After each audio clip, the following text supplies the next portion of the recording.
கையை தூக்கி சிவே பாகி, சிவே பாகி, சிவே பாகி அப்படின்னு சொன்னாலும் ஒரு ஜோதி அவருடைய சரீரத்துல இருந்து பிரிஞ்சு அப்படியே இந்த ஈஸ்வரனோட ஐக்கியமாயிட்டாங்க.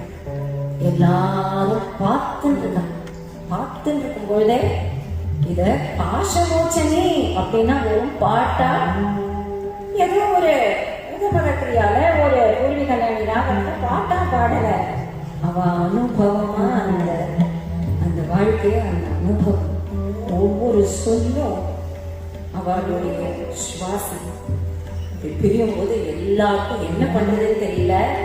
அப்ப சமர்ப்பணம் என்ன, அவருக்கு என்ன சமர்ப்பணம்? 250வது வருஷம்னா இவாளுக்கு என்ன சமர்ப்பணம் பண்ண முடியும்? தியாகராஜ ஆராதனைன்னா அவர் பாட்டையே அவருக்கு பாடி சமர்ப்பணம் பண்றது. தியாகராஜ கணராஜ ஜெகதானந்தா இருக்காரு, வருஷா வருஷம் அவர் பாட்டியே அவருக்கு சமர்ப்பணம். வால்மீகிக்கு என்ன சமர்ப்பணம்? ராமாயணத்தை படிச்சு அவருக்கு சமர்ப்பணம், அது நமக்கு தான் நல்லது.